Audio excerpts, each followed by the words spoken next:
Alunos e alunas, sejam bem-vindos a mais uma videoaula do nosso canal. Sou o professor Ícaro Castro e hoje falaremos sobre a biogênese e a biogênese. Então, para não perder o costume, segue o fio.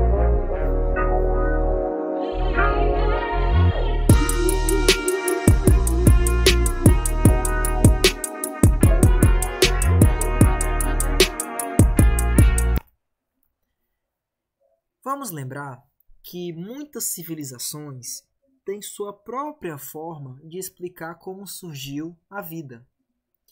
Inclusive, muitas delas atribuem o surgimento da vida ao criacionismo, ou seja, um poder superior, um poder de criação que originou as espécies que hoje existem. Essa ideia criacionista, que está também muito apegada a um lado, a um viés religioso, ela tem algumas bases. Inclusive, uma delas é o fixismo. O que seria o fixismo? Que as espécies elas não evoluem ao longo do tempo.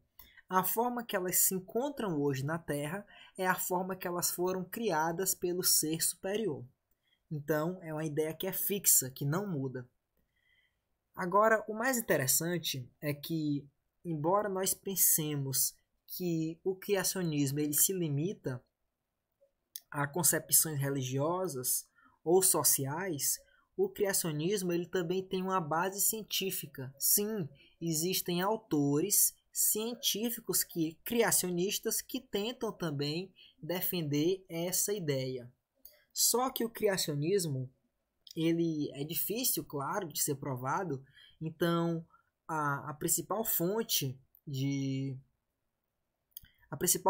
argumentação é uma tentativa de demonstrar que o evolucionismo está incorreto. Então, os criacionistas, científicos, o que eles fazem é tentar provar os erros da evolução, do evolucionismo. Então, uma característica que os criacionistas alegam é o intelligent design ou design inteligente. Eles dizem o seguinte: vejam aqui esse belo animal que tem uma camuflagem perfeita, semelhante, similar a uma folha. Essa camuflagem aqui é tão perfeita que não pode ser obra do acaso, como diz a evolução. Não pode ser coincidência e mutação somente, não. Tem que ter uma força divina que permite esse poder de camuflagem. Aqui nós temos também o camaleão, que tem uma língua poderosíssima, inclusive maior do que seu corpo, que é perfeita para capturar insetos. Isso, segundo o criacionista, não pode ser obra de acaso, obra de uma simples mutação, não. Isso com certeza é algo maravilhoso que só pode ser criado por um ser supremo, ok? Assim como, por exemplo, o besouro rola-bosta, que sem dúvida é o animal mais forte que já passou por nossa terra, uma vez que ele consegue levantar cerca de 10 vezes o seu peso. Então, imaginem vocês levantando, por exemplo, 1000 quilos. Então, o besouro consegue levantar 10 vezes o seu próprio peso. Então, proporcionalmente, ele é o animal mais forte. Tanta força assim não pode ser obra de mutação. Com certeza, é um poder divino. Então, é isso que alega o criacionismo, inclusive o científico. O criacionismo ele era defendido, inclusive, pela ciência anteriormente, porque agora, depois das ideias de Lamarck inicialmente, posteriormente as de Darwin, a evolução ela meio que se tornou um consenso no campo científico. Embora naquele tempo houvesse realmente uma dúvida se a vida ela se originava da criação, eles tinham uma certeza, que era a ideia da abiogênese. O que seria a abiogênese? É uma ideia que uma vida ela pode surgir de outra coisa de uma matéria não viva. Ou seja, para a vida existir, não tem que haver outra vida. E vários cientistas apoiaram essa ideia de abiogênese. Por exemplo, Aristóteles era um dos grandes cientistas que defendia a abiogênese. Mas não foi só ele. Experimentos foram feitos para tentar provar essa ideia. Por exemplo, o experimento de Van Helmont. O que é que ele fez? Ele pegou uma camisa velha, correto? E suada, e colocou dentro de uma caixa por 21 dias, juntamente com trigo. Qual a importância da camisa suada? É porque, segundo os pensadores da abiogênese, para que a matéria não viva se transformasse em matéria viva, havia a necessidade de uma força vital. Alguma força que gera vida tinha que atuar para que aquilo se tornasse posteriormente uma vida. E a força vital, nesse caso aqui, estava no suor das camisas. Esse suor, vindo de um homem que a utilizou, tinha uma força guardada que permitia criar um novo organismo. Então, tu junta aqui uma camisa velha, juntamente com trigo, numa caixa por 21 dias, o que é que vai dar? Claro, rato. Claro que vai nascer rato. Só que, claro, o rato não vai ser a transformação do grão em rato. E sim, o rato vai simplesmente entrar na caixa. Mas o cientista não pensou nessa hipótese do rato entrar na caixa. Então, ele publicou seu trabalho ensinando como criar ratos. Essa é a fórmula para criar ratos. Só que essa ideia de abiogênese, apesar de ser a mais aceita para a época, ela sofria resistência de pessoas que defendiam a biogênese. O que é que diz a biogênese? Que uma vida ela só pode existir de uma vida pré-existente. Não se começa uma vida de uma matéria inanimada, de uma matéria morta. Não. A vida para existir tem que vir de uma vida pré-existente e da mesma espécie.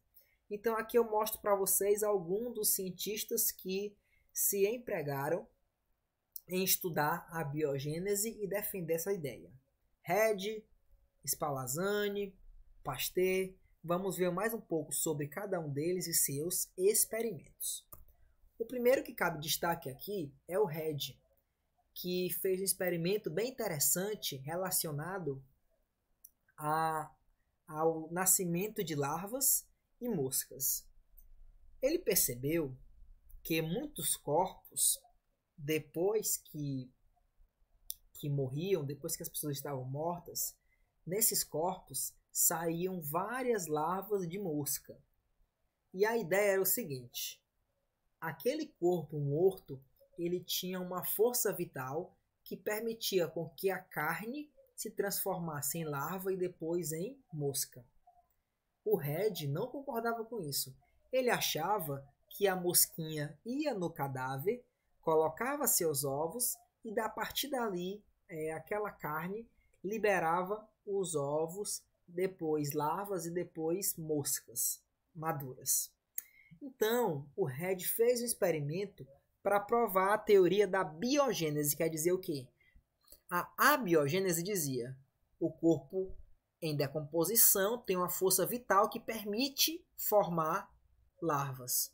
Então veja, é uma ideia de abiogênese. Já o Redi dizia não, o corpo não existe essa força vital que forma a larva, mas uma mosquinha foi lá, colocou os seus ovos e depois a larva foi formada. Uma ideia de biogênese, uma vida só vem de uma pré-existente. Então o que é que ele fez? Ele pegou o frasco 1 e colocou nesse frasco carne, só que a carne ela ficou fechada. No frasco 2 ele colocou carne, mas ele colocou uma gaze cobrindo. E o frasco 3 ele deixou a carne, o frasco aberto, juntamente com a carne dentro. No frasco 1, observa que estava fechado, não apareceu larva. Quer dizer o quê? Que não houve formas da mosquinha entrar aqui e deixar os seus ovos. E assim não tem como nascer a larva. Mas muitos poderiam alegar, não, mas o experimento está errado. Por quê? Porque quando ele fechou o frasco, ele impediu que o oxigênio entrasse. Se não tem oxigênio, como é que vai ter vida? Então, isso aqui pode estar errado. Mas para garantir que ele estava certo, ele deixou também um somente com gás, porque aqui ó, não tem nem o que falar. A mosca não entra, mas o oxigênio entra. Então, se fosse para nascer, aqui teria nascido. Moscas, larvas, enfim, e não nasceu. Provando que para haver vida, tem que ter uma vida pré-existente. Se a mosquinha não conseguiu ovopositar na carne, não vai nascer larvas e posteriormente moscas. E o frasco 3, que é o que ficou aberto, vejam. Claro, nesse nasceu as moscas. Então, isso aqui foi tudo que o Red esperava nos seus experimentos. Então, aqui ele provou que a biogênese era o correto e não a abiogênese. Mas aí ainda não ficou realmente provado que a biogênese ela é a que gera vida. Por quê? Porque muitos diziam que, beleza, para animais maiores, como as moscas, por exemplo, a biogênese estava correta. Deixa eu dar aqui os parabéns. Parabéns, realmente, para os animais maiores, a biogênese é o correto. Mas para os micro-organismos, não. Por micro-organismos, o correto é a abiogênese. Os micro-organismos conseguem surgir do nada. Aí vieram dois experimentos muito importantes, o de Nida e o de Spallanzani. O Nida ele defendia a ideia da abiogênese e o Spallanzani a ideia da biogênese. Vamos lá. O que é que o Nida fez? Ele pegou um frasco com caldo nutritivo que permitia nascer micro-organismos, ferveu esse frasco e posteriormente o frasco estava aberto ou mal vedado e nesse frasco nasceram várias bactérias, fungos, enfim. Então nasceram micro-organismos. Ele disse o seguinte, nasceu micro-organismo e eles nasceram do nada. Então isso aqui é a biogênese. Então a abiogênese está correta. Aí o Spallanzani falou, não é que a abiogênese está correta, é que o seu experimento, Nida, está incorreto. Então ele repetiu o experimento do Nida, só que agora ele aumentou o tempo de fervura e vedou muito bem os frascos. Então, esse frasco vedado não teve a entrada de nenhum micro-organismo. Então aqui não nasceu micro-organismo. Esse aqui nasceu micro-organismo e ele defendeu a abiogênese. E o do Spallanzani não nasceu micro-organismo, demonstrando assim que a biogênese está correta e que o erro foi o experimento de Nida que estava incorreto. Mas Nida disse o seguinte: Spallanzani selou hermeticamente 19 frascos que continham diversas substâncias vegetais e ferveu-os, fechados por 1 hora. Mas pelo método de tratamento pelo qual ele torturou suas 19 infusões vegetais, fica claro que enfraqueceu muito ou até mesmo destruiu a força vital da substância em infusão. Ou seja, o resultado de Spallanzani, segundo Nida, só aconteceu o não nascimento dos micro-organismos porque Spallanzani maltratou o local, o meio de cultura, por onde as bactérias cresceriam. Então, ele maltratou tanto que matou a força vital, ou seja, não tem como nascer se não tem força vital. Então, essa foi a ideia de Nida para provar que o Spallanzani estava incorreto. Então, aqui ninguém resolveu nada, ainda estava na incógnita. Será que o correto é a biogênese ou biogênese para micro-organismos? E quem resolveu isso foi Pasteur. Como foi que ele fez isso? Ele pegou um frasco, sendo que ele tinha um pescoço, uma parte estreita, longa e estreita, chamada pescoço de cisne. Então, aqui está o caldo nutritivo, onde vão nascer os micro-organismos. E ele pegou esse pescoço de cisne e fez aqui uma curva. Para quê? Porque ao ferver esse meio de cultura, uma parte do vapor de água ia se acumular aqui, ó, nessa região, servindo como um filtro. Ou seja, ele vai impedir que entre micro-organismos, mas ao mesmo tempo o ar ele vai conseguir entrar. Então vai entrar ar, mas não vai entrar micro-organismos. Beleza. Quando estava assim, não nasceu nada, não apareceu nenhum micro-organismo.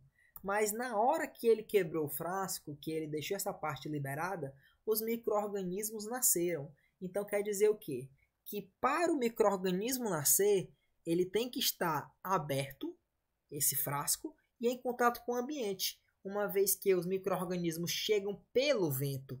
Então quer dizer o quê? O correto é a biogênese.